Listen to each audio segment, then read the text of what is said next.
조갑제 TV 시청자 여러분 안녕하십니까? 2020년 9월 4일 새벽 2시 30분입니다. 이틀 전에 있었던 문재인 대통령의 페이스북 글, 그것이 이제 의사, 간호사 편가르기 글 또는 갈라치기 글 또는 이간질 글 뭐 이런 식으로 이름이 붙습니다. 이 글을 둘러싼 시비가 새로운 차원으로 또 확대가 되었어요.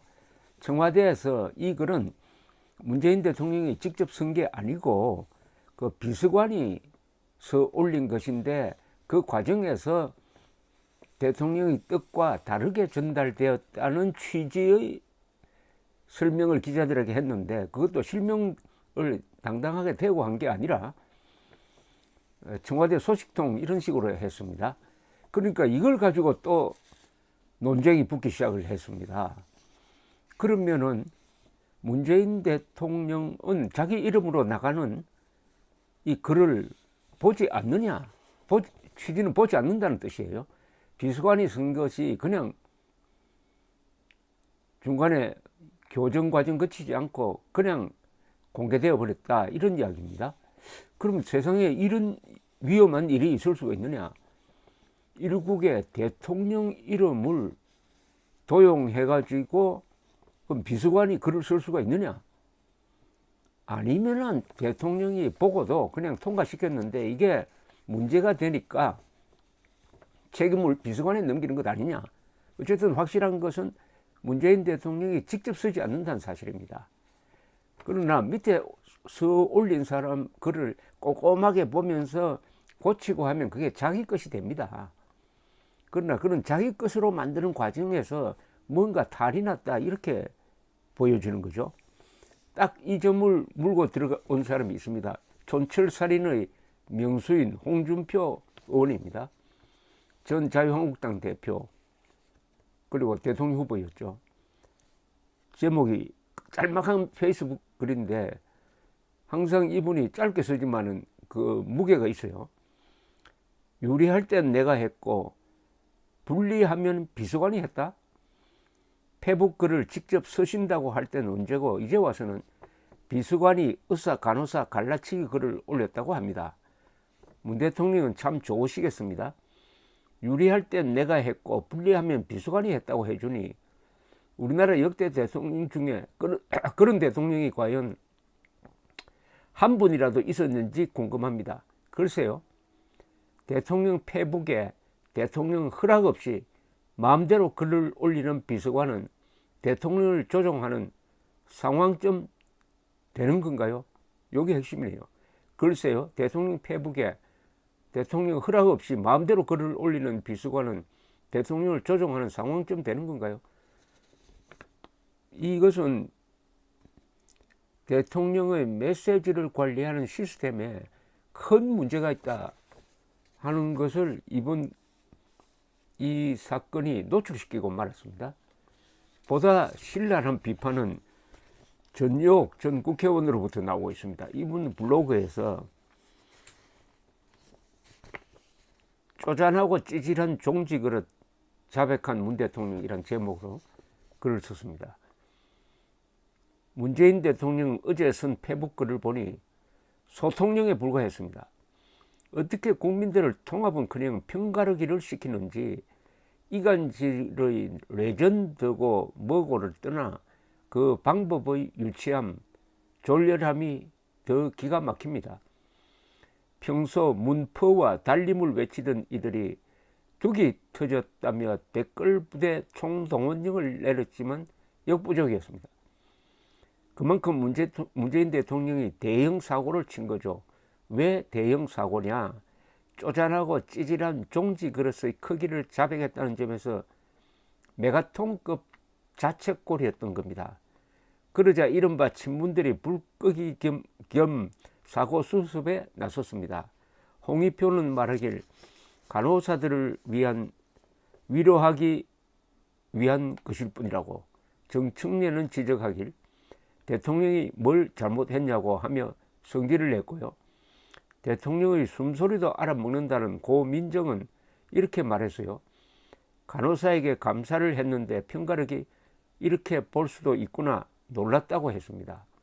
그런데 국민들은 한마디로 이런 당신들이 놀랍지요. 이어서 페북에 주절주절 달기를 우리 사회가 왜 이렇게 극단으로 치닫게 되었을까? 길에서 쓰러진 사람에게 손을 내밀었는데 무슨 의도로 그러냐며 오히려 화를 내는 형국이라네요. 대단한 정신승리. 그런데 원조는 따로 있지요. 코로나 사망자가 나왔을 때 목젖 보이게 웃을 때 우리는 놀랐잖아요. 하지만 이때 예고편 때릴 때 알아봤어야 했어요. 국민의 고통은 우리의 꿀맛, 부부. 독설이지만은 속 시원하게 느끼는 사람이 아마 많을 것으로 보입니다. 그런데 자, 그러면 청와대 설명대로라면은 이게 설명이 두 가지입니다. 하나는 고민정 대변인은 전에는 글은 문재인 대통령이 쓰고 그걸 업로드하는 것은 밑에 직원들이 한다. 이렇게 설명을 했는데 그것과 정반대되는 설명이 나왔습니다. 그럼 어느 것이 진실이냐? 모르겠어요. 그러나 이번에 나온 표현이 맞지 않을까 하는 생각이 듭니다. 대통령 바쁘니까 밑에서 써올린 것을 검토를 하느냐 마느냐 이게 문제겠습니다. 검토를 제대로 안 하고 실려서 이번에 사고가 났다고 하면은 이 중대 사태인데 어쨌든 앞으로 고치면 됩니다. 그런데 문재인 대통령이 잃고 그냥 통과시켰다 하면은 그것 또한 이해가 됩니다. 왜냐? 같은 생각이니까. 밑에 비서관이 쓴 이 편가르기, 그러니까 의사와 간호사를 대치시켜서 문재인 정권이나 좌파 정권이 항상 이 의사를 기득권 세력으로 봅니다. 그리고 간호사를 자기 편으로 봐요. 의사와 간호사를 이렇게 갈라서 싸우게 한다 해서 갈라치기죠. 그런 버릇이 이 세상을 그런 식으로 다 보니까 그도 말씀드리지만 계급투쟁론적 사고가 이 정책으로 될 때는 사회주의도 되고 공산주의도 되고 뭐 이렇게 됩니다. 그 핵심은 계급투쟁론입니다. 이 세상을 지배계급과 피지배계급으로 나누는데 피지배계급 자리에 서면 편리해요. 피지배계급은 지배계급이 만든 통치도구인 각종 제도라든지 관습이라든지 특히 법을 지킬 필요가 없다. 오히려 법을 깨부수고 지배계급을 타도하는 혁명에 나서야 한다. 이런 생각을 가집니다.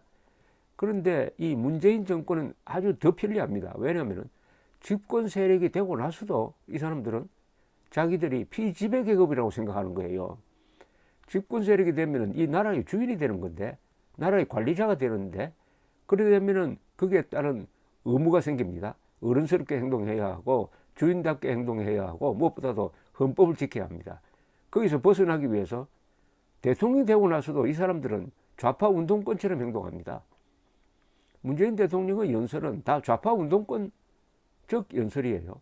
그 김명수 대법원장의 저 사고방식도 보면은 어제 정교조가 법의 노조가 아니라고 하는 판결을 내렸는데, 기존 1심, 2심 판결을 다 뒤집어 엎는 판결을 내렸는데 그 바닥에는 뭐가 있느냐면은 법리가 있는 것이 아니라 좌파 운동권적 세계관이 있습니다.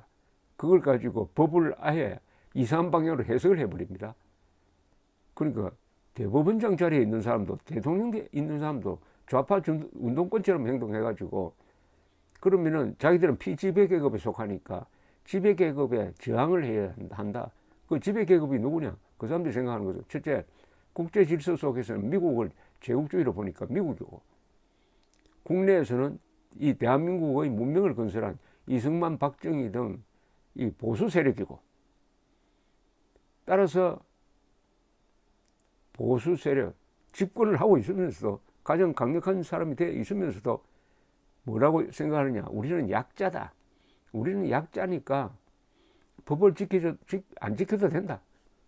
이렇게 되면은 법을 집행하는 책임자가 법을 안 지켜도 된다는 편리한 생각을 갖게 되니까 문재인 대통령처럼 헌법의 한 10개 항목 이상을 정면으로 부정하고 있습니다. 이게 습성화되어 있으니까 그런 분위기에 청와대라는 조직이 그런 분위기로 똘똘 뭉쳐 있습니다. 그러니까 비서관의 생각이 대통령의 생각인 겁니다. 비서관도 그래 생각했겠죠. 아, 대통령 간호사 격려하라는 말은 바로 의사들을 괘씸한 의사들을 좀 비아냥거리고 간호사들을 키운다. 그래서 방호복 입고 실신할 정도로 고생했던 그 의료진은 사실은 대부분이 간호사였다. 이렇게 딱 생각하고 팩트 체크도 안 해보고 썼더니 정부 발표 자료에 의해서도 방역에 동원된 의료진 중에서 역시 의사가 제일 많았다. 간호사가 다음이었다. 그러니까 대부분이 간호사였다는 말이 거짓말로 또 밝혀지고 말았습니다. 여기저기 이제 막 만신창이가 되는 거죠. 그러나 이걸 통해서 우리는 문재인 정권의 사고방식을 충분히 이해하게 되었습니다. 상대를 이해하면은 대책이 생깁니다. 저렇게 분열시키고 선동하고 거짓말하고 남이 하는 건 가짜 뉴스고 자신들이 하는 것은 이렇게 슬그머니 쓰러진 사람에게 손을 내밀었는데 왜 손 내미느냐고 묻는다고 또 비아냥대고 하는 이런 식으로 나온다는 것을 이제 우리가 알 수 있게 되었습니다. 그럼 어떤 식으로 대응할 거냐 하는 방법도 나오는 것이죠. 이런 분열주의자, 이런 거짓말쟁이 집단에 그러면은 국민은 어떻게 대응할 거냐 하는 것을 아마 앞으로 심각하게 생각을 해보는데 그 중에 하나의 방법이 조롱하는 겁니다. 지금 이처럼 전 국민이 나서서 문재인의 그 편가르기를 조롱해가지고 길을 끊는 거죠. 아, 문재인 대통령이 쓴 게 아니고 비서관이 썼다라는 이런 자백이 나온 것도 이 조롱이 아주 선풍적인 호응을 불러일으켰기 때문입니다. 역시 여론에는 약합니다. 여론에는 약해요. 논리에 약한 게 아닙니다. 논리에는 억지로 대하면 되는데 여론이 압도적 여론이 형성되면은 청와대도 굽히게 된다는 좋은 교훈을 얻었습니다. 그 여론을 만드는 방법 중에 하나가 이번에 조은상 같은 사람이 쓴 상소문, 그 상소문이 풍자거든요. 조롱이거든요.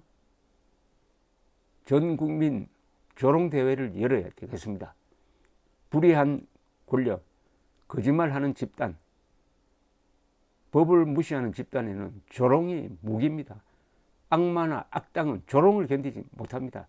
마키아벨리도 이야기했어요. 지도자가 피해야 될 게 두 개다. 하나는 원한을 사는 것이고 하나는 경멸을 받는 것이다. 문재인 대통령은 둘 다 매를 벌고 있습니다. 감사합니다.